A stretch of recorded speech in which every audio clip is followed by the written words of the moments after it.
Hi all, welcome to football arena. Saudi Arabian ക്ലബ്ബായ Al ഹിലാലിന് വരുന്ന സീസണിലേക്ക് ഒരു സൂപ്പർ സ്റ്റാറിന് ആവശ്യമുണ്ട്. നമുക്കറിയാം, നെയ്മർ ക്ലബ്ബ് വിട്ടിട്ടുണ്ട്. പകരം വിനീഷ്യസ് ജൂനിയറെ കൊണ്ടുവരാൻ അൽ ഹിലാൽ ശ്രമിച്ചിരുന്നു. എന്നാൽ വിനീഷ്യസ് ജൂനിയർ സൗദിയുടെ ഓഫർ തള്ളിക്കളയുകയായിരുന്നു. റയൽ മാഡ്രിഡിൽ തന്നെ തുടരാൻ വിനീഷ്യസ് ഇപ്പോൾ തീരുമാനിച്ചിട്ടുണ്ട്. ഇപ്പോഴിതാ അൽ ഹിലാൽ റാഫീഞ്ഞയ്ക്ക് വേണ്ടി ശ്രമം നടത്തി എന്ന റിപ്പോർട്ടാണ് പുറത്തേക്ക് വന്നിട്ടുള്ളത്.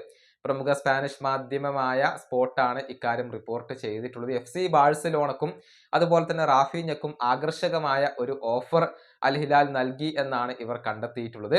എന്നാൽ ബാഴ്സലോണ അത് നിരസിച്ചു കഴിഞ്ഞു എന്നുകൂടി ഇവർ പറയുന്നുണ്ട്. അതായത് 4 വർഷത്തെ ഒരു കോൺട്രാക്റ്റ് ആണ് അൽ ഹിലാൽ റാഫീഞ്ഞയ്ക്ക് വാഗ്ദാനം ചെയ്തിട്ടുള്ളത്. ഒരു വർഷത്തിന് $50 മില്യൺ സാലറി ആയിക്കൊണ്ട് അവർ ഓഫർ ചെയ്തു. അതായത് 4 വർഷത്തേക്ക് $200 മില്യൺ ആണ് റാഫീഞ്ഞയ്ക്ക് അൽ ഹിലാലിൽ ലഭിക്കുക. FC ബാഴ്സലോണക്ക് അവർ 100 മില്യൺ യൂറോയാണ് വാഗ്ദാനം ചെയ്തിട്ടുള്ളത്.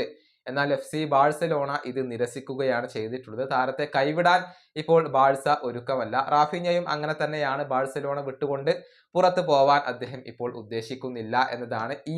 ഒരു വർഷം കൊണ്ടാണ് ഇതിൽ മാറ്റങ്ങൾ സംഭവിച്ചിട്ടുള്ളത്. അതായത് നേരത്തെ ഒരുപാട് തവണ റാഫീഞ്ഞയെ ഒഴിവാക്കാൻ ശ്രമിച്ചിട്ടുള്ള ക്ലബ്ബാണ് FC ബാഴ്സലോണ.